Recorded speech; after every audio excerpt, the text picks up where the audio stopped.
सत साहिब सतगुरुदेव की जय। बंदी छोड़ कबीर साहिब जी की जय। बंदी छोड़ गरीबदास जी महाराज जी की जय। स्वामी राम देवानंद जी गुरु महाराज जी की जय हो।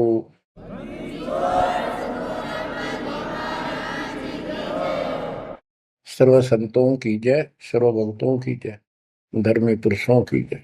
श्री काशी धाम की जय, श्री सुब्राणी धाम की जय, श्री क्रोथा धाम की जय, श्री बरवाड़ा धाम की जय। सत साहिब परम पिता परमात्मा कबीर जी की असीम मृदा से बच्चों, आज आपको अपने घर का पता चला। ये अरहट वाले कुएं में, ये अरहट का कुआ लोई या गलबंदा है सब कोई, कीड़ी कुंज पर अवतारा, हर हट डोरी बंधे कई बारा। इस हर हट जैसे कुएं में बहुत बार चक्कर काट चुके हो। अब इस झंझट से छूटने का समय आ गया। आप किसी से पूछ लो, कोई भी मरना नहीं चाहता, पर सबको पता यहां रह भी कोई नहीं गा। यह समस्या क्यों है? ये इसलिए है कि अब मृत्यु अच्छी चीज नहीं, सबसे घटिया ये है। फिर उम्र दोस्त था, जब तक जवान रहता है रोजी रोटी के चक्कर में उलझा रहा है, बस की बात नहीं। यहाँ की व्यवस्था ऐसी है, छोटे छोटे बच्चे होंगे, उनके पालने के लिए मर मिटता इंसान, और करना पड़े। देखे जहां भूखे बैठे, तो ये मजबूरी है अपनी।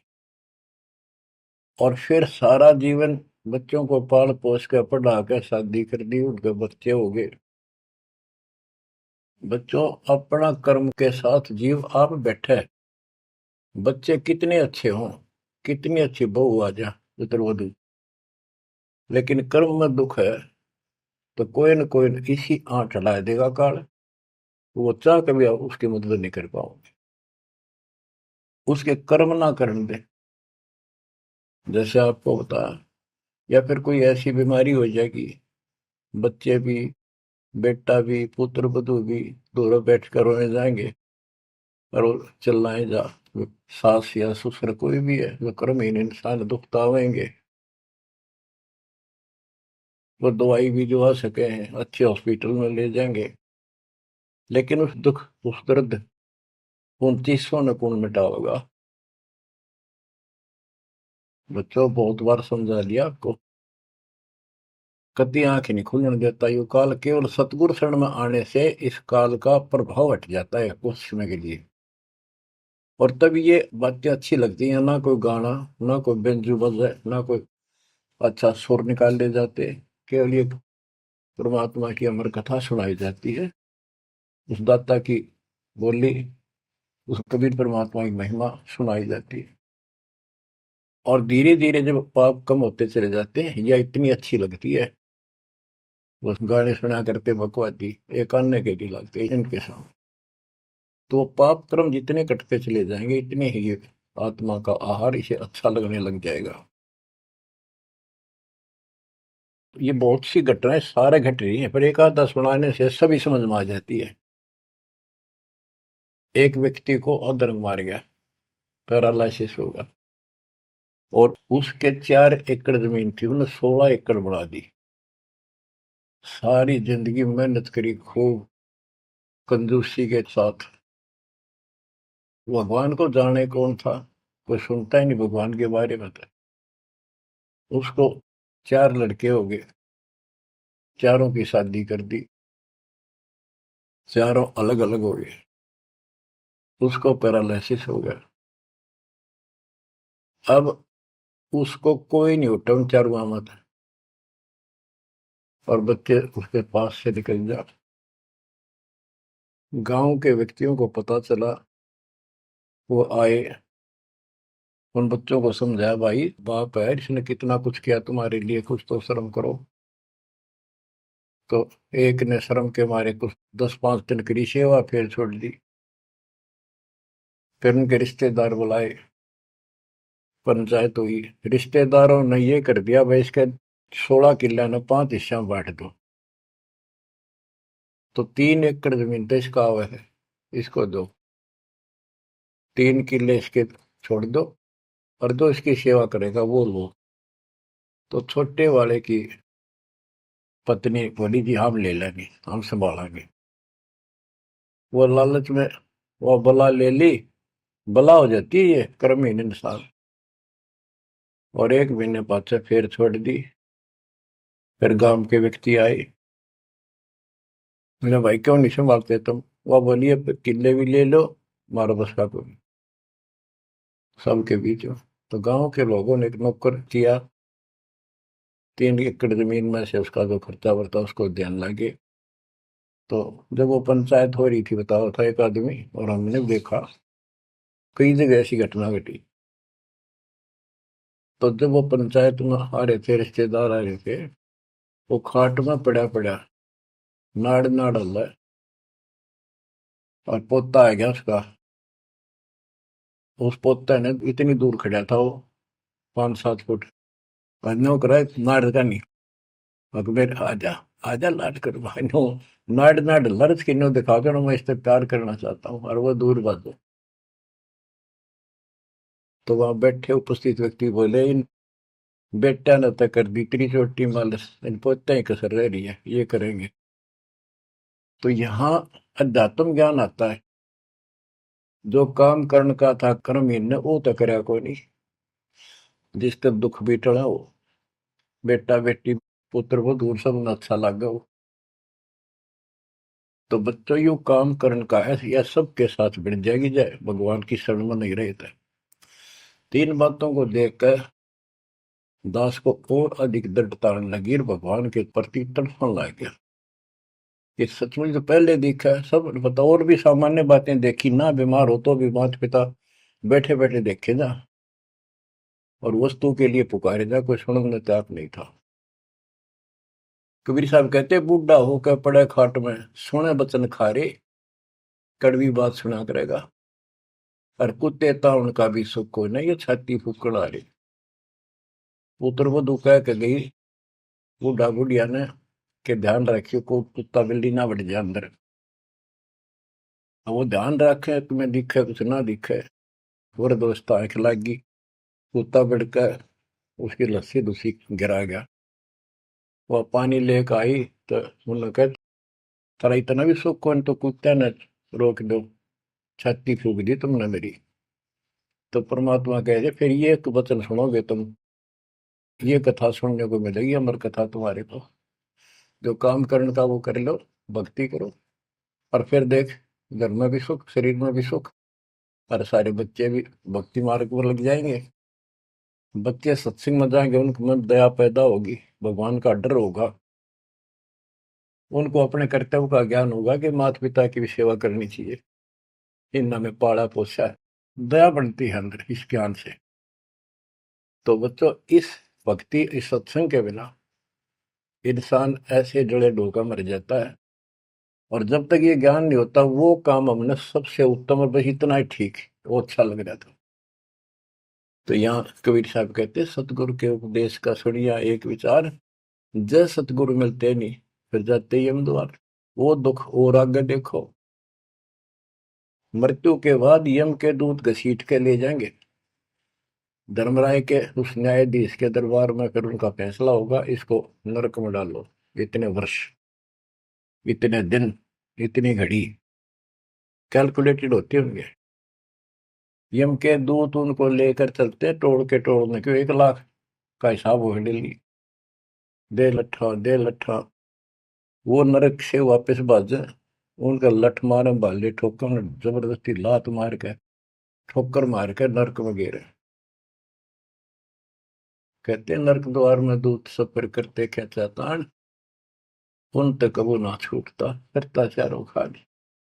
नरक भोग का फिर 4 खानी में भरमता, कुत्ते गधे शोर बनता, और कभी ना लगता पार, सो फेरा सब मिट गया मेरे सतगुरु के उपकार।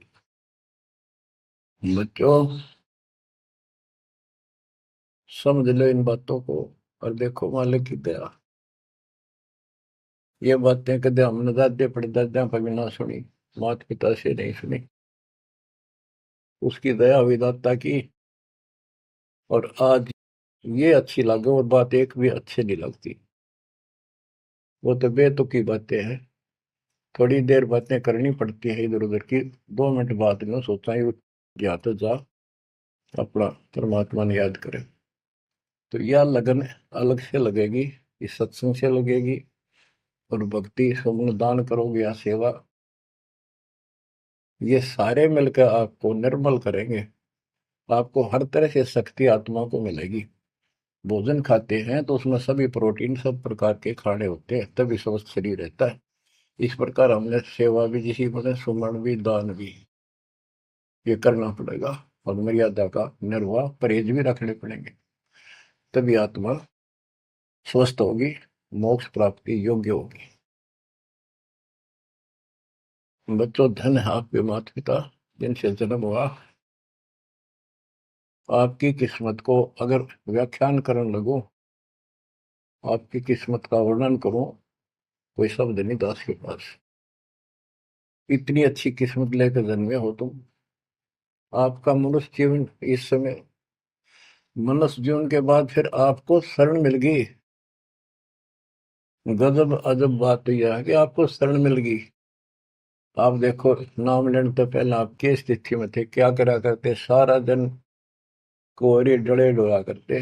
और मजदूर, काल के मजदूर थे, बस पेट के मजदूर, माचे माचे आंडला थे। कोई भी अच्छा काम चाह कर भी नहीं कर पावा थे। आत्मा भी अच्छी थी, था आपकी नर्म भी थे, दया थी, भाव था, सारा था, भगवान की चाह भी थी। पर ऊपरली सी थी, काम चलाऊ सा था। और नाम लेने से पहले जब आपने स्टार्ट किया इस मार्ग को, देख मन कितनी बगावत करे था। ये कैसे हो सकता है, ऐसे कैसे हो सकता है, हमने तो ये पूजा की, हमने ये देखा, ये सुना। तो काल ने परमात्मा से पहले कहा था कि तुम्हारा जो हंस जाओगा ज्ञान बताने के लिए, उससे पहले कहते देवी देव धाम तो दुआओ, तीर्थ व्रत और ये झूठे जब तब मन लाओ। इस तरह की सारी शास्त्र साधना से इनको इतना मूर्ख बना दूंगा कि कोई भी उसके ज्ञान को सुनेगा नहीं। जाओ योग जीत संसारा, जीव न माने कहा तुम्हारा, जीव तुम्हारा कहा न माने, हमारी ओर हो बात बखाने। हमारी ओर होकर बात विवाद करेंगे तुम्हारे साथ। बच्चों, इन बातों को याद रखो। इस जीवन की सफलता है कि इसमें परमात्मा प्राप्ति हो। आप इसके निकट आ चुके हो। आपने जो भक्ति स्टार्ट करी, आपकी यही दशा थी। कति मन मान कर राजी नहीं था। और उस दाता देखो अपने बच्चों को कैसे कैसे कैसे कोई न कोई भेज के अपना बान भाई रह रह कर कथा सुनाई। कभी अच्छी लगी, कभी ना लगी, धीरे धीरे पाप कटते गए, सुनते चले गए। कहते सो सब सिदर मैं करूं अपने जन के काज, हरने से पूजो मार दो नरसिंह दर के साज। इब्राहिम सुल्तान के साथ कितने खाड़े कर दिए, कितना पीछे पड़ गया जाता अपने बच्चे को नरक से निकालने के लिए। यही दशा अपनी थी। उस दाता ने कोई न कोई कारण बना के अपने को राह दिखाया है। हरी बच्चों, समझो इस मार्ग को। क्योंकि ये कथा जो सारी सुनाई जाती है, ये आत्मा को सहारा देती है। ये आत्मा बहुत सतर्क हो जाती है, इन पर सब पर विचार करती है, तब इस मन को साइड कर देती है कि बस बहुत हो लिया। आप देखो क्या हाल है, कल न पशु बन जाओगे, और पहले पैरानी कितनी बार बन लिए। तो परमात्मा आपको बहुत लंबे समय से तैयार करते करते करते करते आ रहे और आप भी लगे रहे। जैसे भी जितना दाव लगा जिस जन्म में आप करके, फिर काल का प्रभाव ज्यादा था, नहीं पार बसाई छूट गया मार्ग। जो गुरुद्रोही हो जाते हैं ना, वो सदा के लिए खत्म हो जाते हैं। वो तो अरबों खरबों वर्षों तक धक्के खाओगे। आप विमुख होते रहे, जैसे राबिया विमुख हुई। स्टार्ट वहां से नहीं था उसका, बहुत पीछे से था, लेकिन भक्ति की चाह बनी रही बनी रही। दाता फिर मिलते रही। परमात्मा कबीर साहब कहते हैं, मेल अठेला जाइयो, तीर्थ धाम पर भटकियो, मेले बड़ा मिलाप, पत्थर पानी पूजते कोई साधु संत मिल जाओ। जब तक भगवान नहीं मिला है, तब तक ये आस्था भी बनी रहनी चाहिए। इसलिए परमात्मा कुछ लोगों को जो संस्कार तो निकाह होता है, कोई मत्था टेक के किधर जाके, और कुदरती वो संस्कार आ जाता, उसकी आस्था बनी रहती है वहां पर, तो भगवान में चाह बनी रही। कई नरसिंह बन के इसने आना पड़ा। निकाल ने तो मस्टरवा दिया था, प्रहलाद भगत की आस्था खत्म हो जाती, दाता रक्षा नहीं करते, सारे समाज में आस्था खत्म हो जाती मनुष्य जीवन में, कि भगवान है ही नहीं करे। अरीसा दिखा दिया भगवान, आज तक याद है भगवान है। इसलिए हमारी चाह बनी रही परमात्मा के प्रति। तो बच्चों, परमात्मा की असीम रजा आपके ऊपर। परमात्मा 600 साल पहले हमें राह दिखाने लगे थे, और उसी समय से आज तक बीच में अपने संत गरीबदास जी को बीच में मिले, इस भक्ति को फिर से जीवित कर गए, इस अध्यात्म ज्ञान को फिर से कभी खम्भ रोप गए। इनके माध्यम ये यथार्थ ज्ञान देख, और 300 साल से अमर ग्रंथ यहाँ पढ़ा करते थे गरीबदासी, गरीबदास के 12वें पंथ वाले। मेरे गुरुदेव के अतिरिक्त किसी के पल्ला नहीं पड़ा। उन्होंने दास को दिया ये खजाना, उसके बाद गहनता से इसका अध्ययन किया, आशीर्वाद उनका रहा। आज ये खजाना खोल दिया, गुरुदेव का आशीर्वाद, कबीर साहब का वचन, 5505 कलयुग बीत चुका, तो ये खेल तो होना ही था। और यह गंगा आएगी, मोक्ष करने वाली असली गंगा, ये है सत्संग। इसमें जो स्नान करेंगे, सत्संग सुनेंगे, मोक्ष तो इन आत्माओं का होगा। अब्राहिम सुल्तान को कैसे निकाला, उसके कोरडे तक खाए मालिक ने अपने बच्चे के, बता के लागत था, क्या नाता था उससे। अब यहां विचार कर लो, उसका हमारे से क्या नाता है, कितना गहन नाता है। वो हमारा पिता है, वही हमारी माँ है। उस परमात्मा में हमारे प्रति माँ और पिता दोनों का मोह है, कितना जबरदस्त हो सकता है वो देखो। तुम अपनी गलती से फंस गए, पर वो बैठा उस पर भी नहीं जाता खाली, कि कुछ तो निकालो काल के जाल से। आप आंख खोलो, इस मार्ग को दृढ़ता से ग्रहण करो, बच्चों वाली बातें छोड़ दो। सारा संसार एक तरफ हो जाए, आपने एक तरफ होना पड़ेगा। जैसे मीराबाई को कहा उसकी माँ ने, सत्संग में जाना मीरा छोड़ दे, आए मारी लोग कर तकरार, सत्संग में जाना मीरा छोड़ दे, सत्संग में जाना मेरा ना छूटे, सत्संग में जाना मेरा ना छूटे, तारी चाहे जड़ कमरो संसार, सत्संग में जाना मेरा ना छूटे। इस दशा में, इस स्थिति में आपको आना पड़ेगा। ये संसार साथ नहीं जाएगा, ये संसारिक व्यवहार आपका कति काम नहीं आऊगा। ठीक है, बेशर्म होना भी नहीं, जितना हम समाज में सहयोग कर सकते उस तरफ में रहना पड़ेगा। प्यार दें सबको, नमस्कार करें, बड़े छोटे की कदर करें, अच्छा व्यवहार करें, हेल्प करें, लेकिन जहाँ अपने भक्ति में बाधा हो उसका नमस्कार करे, हाथ जोड़ लें दूर थे। बच्चों, गरीबदास जी ने बताया है, गोरख से ज्ञानी गणे और सुखदेव दती जिहान, सीता सी गो भारिया संत दूर स्थान। पुण्यात्मो,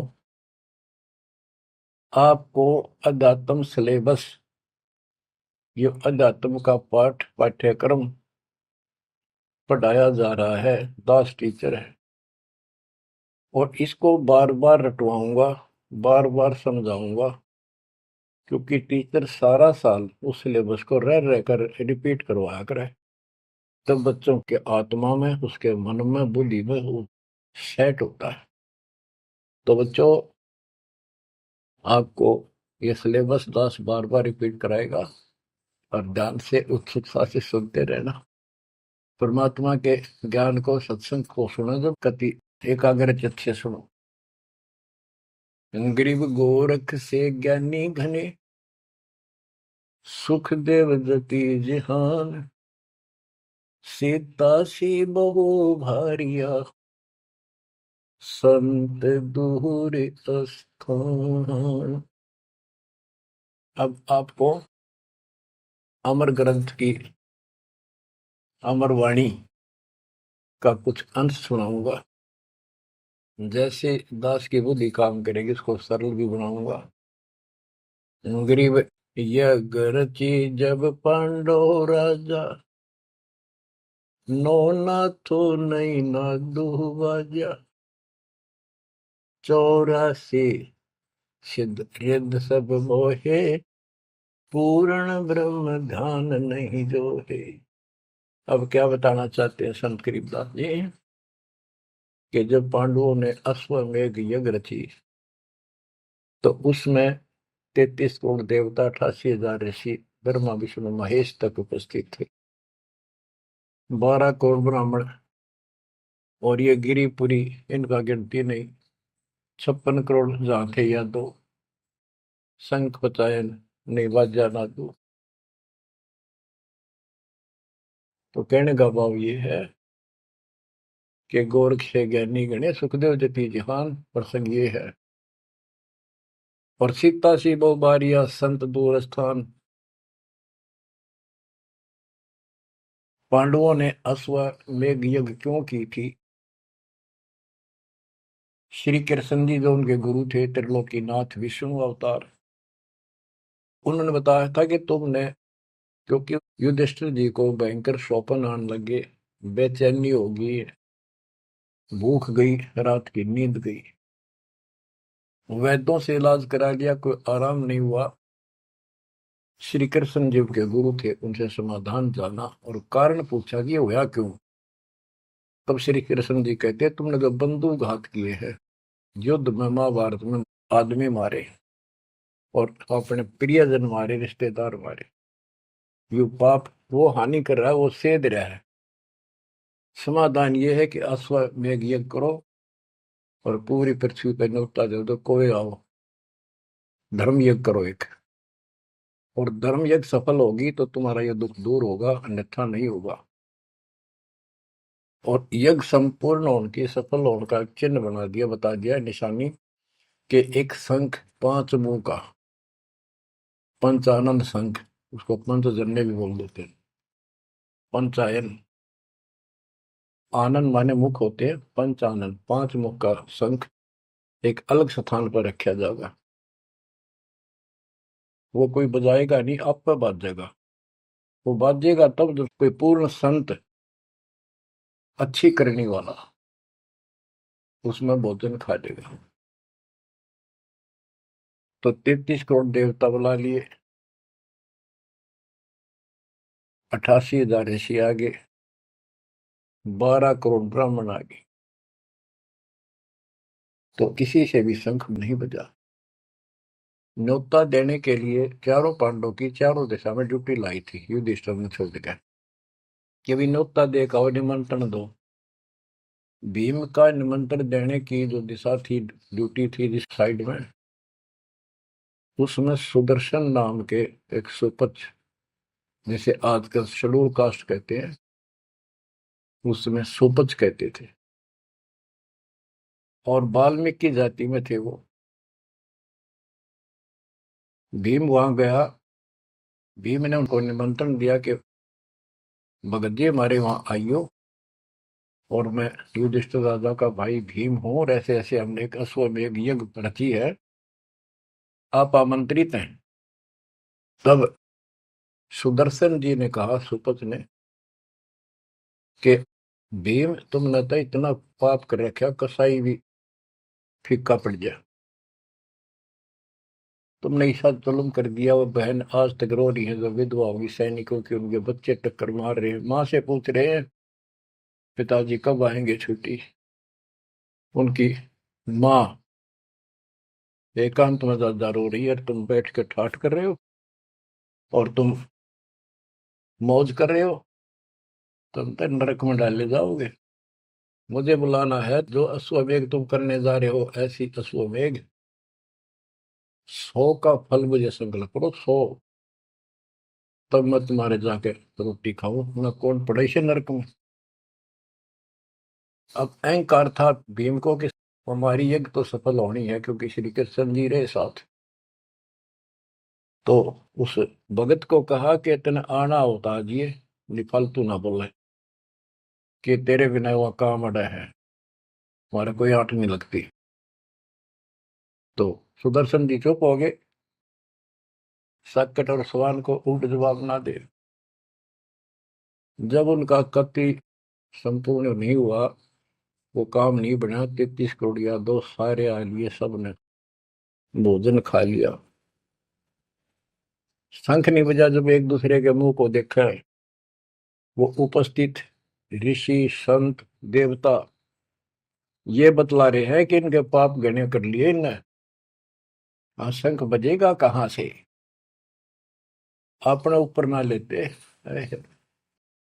अब जैसे ये माया के अंग का प्रसंग है, वाणी वो चल रही है कि इस देवी ने, इस माया ने काल के दबाव में यहाँ सबको भ्रमित कर रखा है, सत साधना करने नहीं देती, शास्त्र साधना में डरे डुबावे। कर तो काल रहा है, लेकिन यह उसके दबाव में आ गई, या क्या करे, फंस गई, इसके साथ आके निकम्मे गए। तो बच्चों, तब युधिष्ठिर बोला, महाराज हमारे पाप गिने हैं भगवान, ये तो कभी नहीं बच जाए। तो मन पता है क्या हाल हो रहा है, वो मेरे स्वप्न में भी दिखाई देते, वो बच्चे रोते हुए, उनकी विधवा रोती हुई टक्कर मार रही है। कृष्ण जी बोला, भाई इस शंख न बजाने वाला आया को नहीं। भीम को बुलाया कि बताओ इस साइड में किसकी ड्यूटी थी निमंत्रण देने की, कि भीम की थी। भीम से पूछा कि तुम ऐसे ऐसे एक सुदर्शन नाम का संत है, उसको न्योता नहीं दिया। वो बोला, जी निमंत्रण दिया था, पर वो तो कुबोल आदमी है, ये बातें बोली है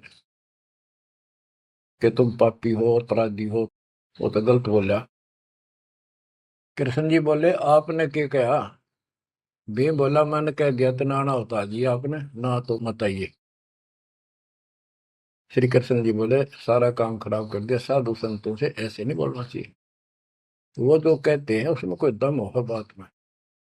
तुम तो सारा काम बिगाड़ दिया, अब बता क्या करेगा। इतना पैसा लग गया, बात वही की वही, थोड़े मुंह हो गया भीम का, कहते माँ चिरा था, तक के दिफा था। श्री कृष्ण जी बोले, बैठ साले, रथ तैयार करो। उस दौरान जब यह घटना घटी, उसमें परमात्मा करुणा में नाम से प्रकट थे कबीर साहब, और सुदर्शन उस करुणा में परमात्मा के बच्चे थे, शिष्य थे। सुदर्शन जी ने अपने गुरुदेव को जाके बताया कि महाराज ऐसे ऐसे वो भीम आया था, और मैंने उसको बोल दिया भाई ऐसे ऐसे कर। परमात्मा बोले, बा वो यज्ञ तो उनकी पूरी हो को ना, उन तो वो सारे माया के पुजारी बैठे हैं, वह फिर आओगे, तू खिसक जाए यहाँ पे। सुदर्शन जी तो निकाल दिए, परमात्मा सुदर्शन रूप बनाकर बैठ गए। पांचों पांडव छठे कृष्ण जी गए 1 योजन 12 किलोमीटर दूर, रथ से उतर लिए और पैदल चल पड़े। जाके श्री कृष्ण जी ने दंडवत प्रणाम किया तो पांडव तापा मरे पड़े थे, पांचवा ने उन्होंने किया। तब सुदर्शन जी बोले, एक सुदर्शन जी कहूंगा मैं, क्योंकि ये फिल्म है, फिल्म में जो रोल जो करता है वही बोला जाता है। सुदर्शन जी ने कहा, आओ त्रिलोकीनाथ, कैसे आना हो गया। श्री कृष्ण जी बोले, हे सृजनहार, हे सारी सृष्टि के रचनहार, आप जानी जान हो, ये पांडव हैं और ऐसे ऐसे ने अश्वमेध यज्ञ की है, वो आपके बिना संपूर्ण नहीं हो सकती। आप दया करो और भीम की गलती को माफ करो। सुदर्शन जी बोले, भाई मैंने जो शर्त रखी थी वह पूरी कर दो। भीम ने पूछ लो क्या शर्त थी मेरी, वो जी पता हमारे को। तो श्री कृष्ण जी ने कहा कि संत मरण को ऊंचा लियो, तज माया अभिमान, जो जो कदम आगे रखे, सो सो यज्ञ समान। ये देख लो, किसी में इतना भी अहंकार नहीं है। आज ये कति टूटे पड़े हैं, सारा खर्च हो लिया पैसा, बात वहीं खड़ी है। और वहां से लेकर यहाँ तक हम आए हैं, जितने हमारे कदम बढ़ते हैं वो सौ सौ यज्ञ समान, वो एक कदम एक यज्ञ के समान है। अपनी सौ रख लो, बाकी हमारी जोड़ी में डाल दो, हमारा भी कल्याण हो। यानी आदिन्य का भाव संत के सामने होना चाहिए। संत के साथ भगवान होता है, भगवान को अहंकार कति पसंद नहीं। तब साधु भूखा भाव का, धन का भूखा ना, ना किसी में माँ का भूखा। उससे पहले जब पहली बार यो भीम गया था तो निमंत्रण देने, एक तालाब में नहा का आया था और उसमें खूब गोते मर मर नहाया, पैर भी नहीं टिके थे। सुदर्शन जी बोले कि भीम, यह मेरी माला तार के दिए खुट्टी पर था। भीम चला, खुट्टी पर तो माला सुमरनी तारन लग गया। उस पर उतरी नहीं, टस से मस नहीं हुई, पसीने आ गए। जब सुदर्शन जी बोले, भीम उधर बड़ी डींग मारा था कि युद्ध न्यों नहीं जीता जाता, एक का मारू था 10 मरे थे। और ये माला ना उठी तेरे थे, छोड़ के आ गया, दूर खड़ा हो गया। उनको ये दिखाना भी जरूरी था कि कुछ है इसके पल्ले, ना तो उनके मन में फिर दूसरा देता। ऐसे हाथ किया परमात्मा ने, वाला अपने आप उठ के उनके हाथ में आ गई। धर्मदास या घना अंधेरा, बिन परचय जीव जम का चेहरा। अगर थोड़ा बहुत ना दिखाऊं अपनी शक्ति तो काल का बंधेरे मेरी तरफ आवे को नहीं। उस दिन तो बड़ी बात बोल रहा था भीम, और सुन ले, तेरे जैसे पहलवान बहुत होगा जाए लिए। जिसमें तू उस दिन स्नान करके आया था ना, वह खोपड़ी थी उस कुंभकर्ण की। खोपड़ी, ये सिर का ऊपर ऊपर का कटोरा, जिसमें तेरे पाँव भी न टेके, ऐसे ऐसे होकर जानिए बकवादी। भक्ति बिना बात नहीं बने बच्चों। तो जब परमात्मा यानी सुदर्शन जी रथ में बैठकर उनके साथ वहां पहुंचे, द्रौपदी ने देखा कि कौन सा है संत, पता चला यू एक केला यू है होगा। तो तभी उसके मत्था ठन गया कि इससे क्या होता, ये इतने ऋषि में ऋषि बैठे तपस्वी फलाना। फिर श्री कृष्ण जी ने कहा, द्रौपदी बढ़िया भोजन तैयार कर, संत खाना खाओगा तेरा काम बनेगा। तो द्रौपदी ने सोचा, बढ़िया भोजन बनाऊं, कई प्रकार के पकवान बनाकर थाली में नारी नारी कटोरिया में रख कर दिए। पर सुदर्शन जी जो है वह 5 ग्रास खाते थे। वो अपने मनमुखी होते, पर रोल उसी का करना था परमात्मा। ये कुछ भी करते रहो, भक्ति ठीक करो बस। तो उन सब में से थोड़ा थोड़ा मिला के इकट्ठा कर लिया, खिचड़ी ही बना ली, कति रला दिए कि सारे पकवान वहां मिल जाए और सबका भोग लग गया। द्रौपदी मन में सोच रही थी, मैंने 1 घंटे तक आंख पड़वाई दूं मैं और इतने बड़ी आइटम बढ़ाए। अक्संत खाओगा और उंगली चाटेगा और सरा होगा किसने बनाई है सब्जी रोटी।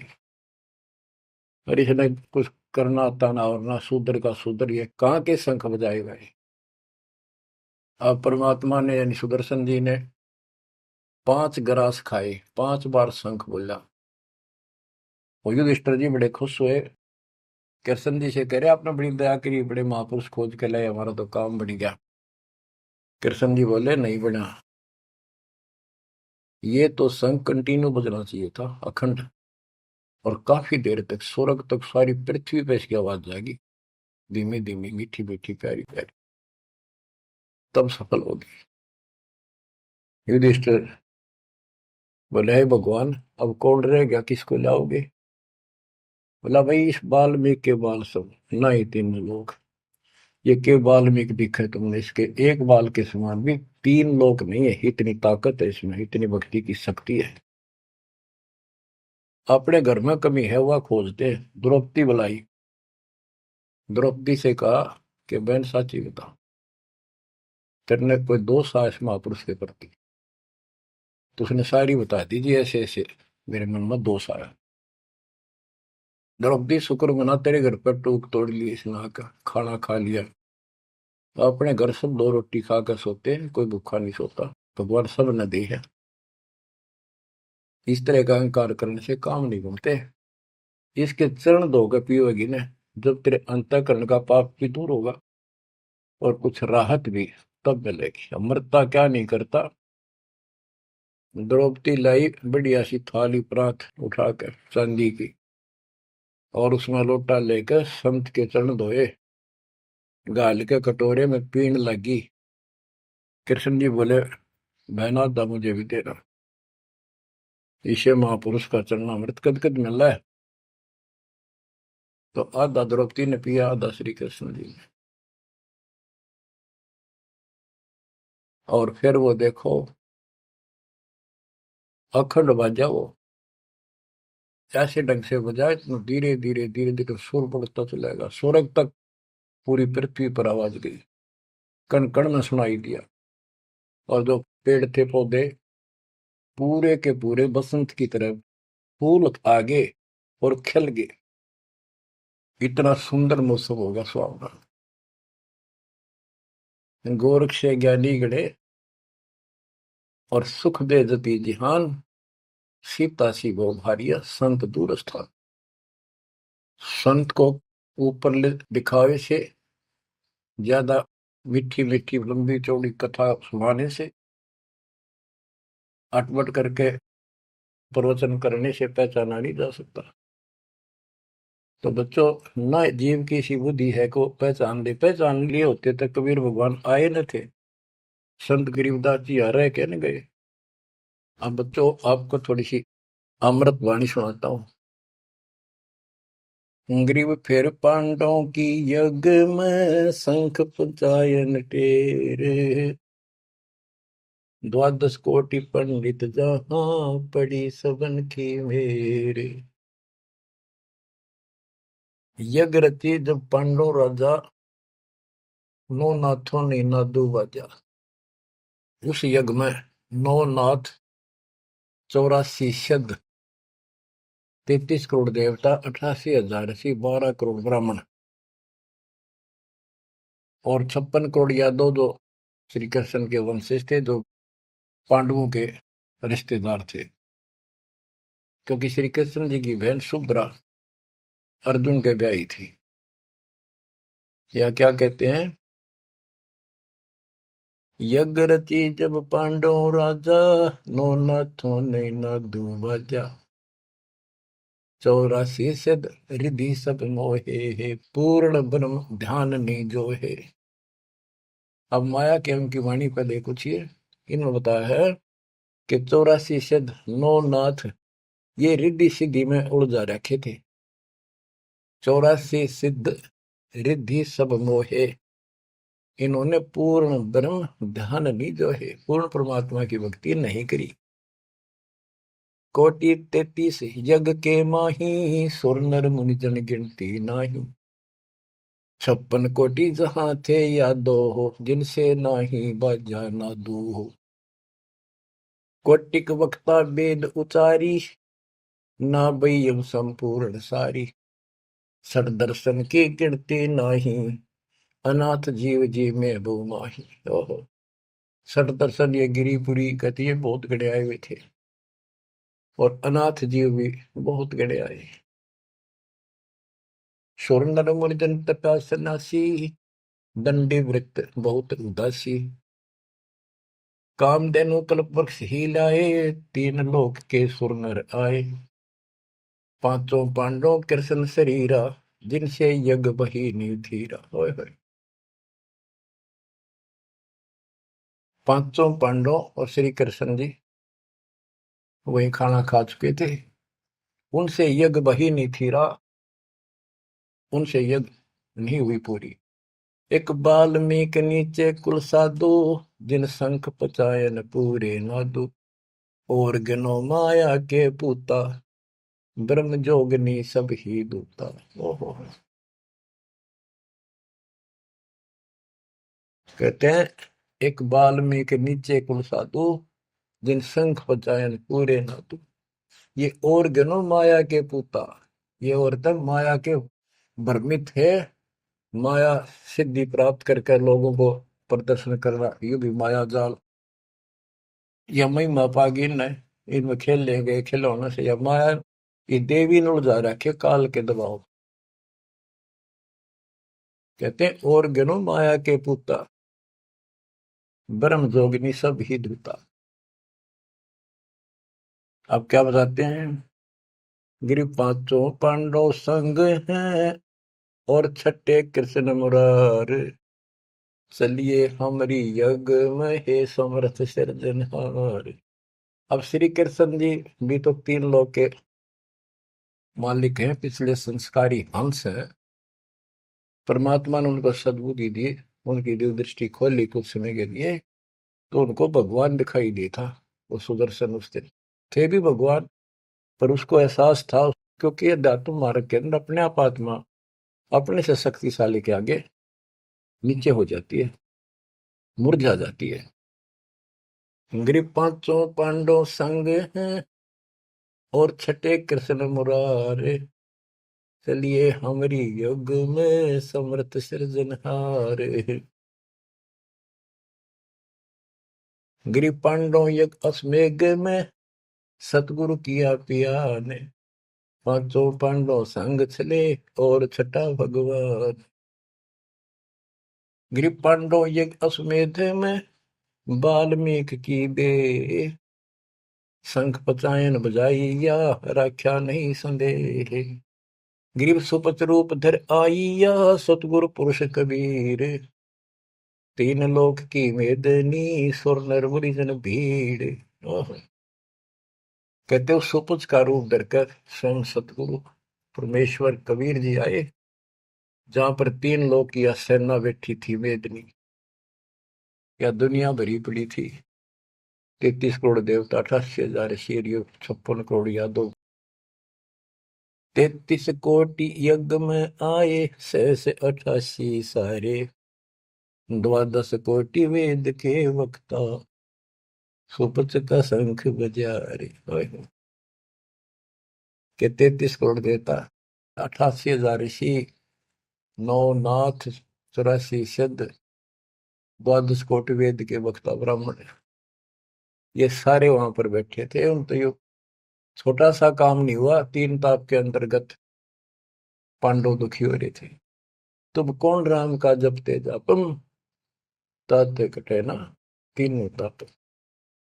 तो बच्चों, परमात्मा की आपके ऊपर असीम रजा है, आपको पूर्ण परमात्मा की भक्ति मिली, पूरा सतगुरु मिला, आपको मोक्ष दी दाता सच्चाई।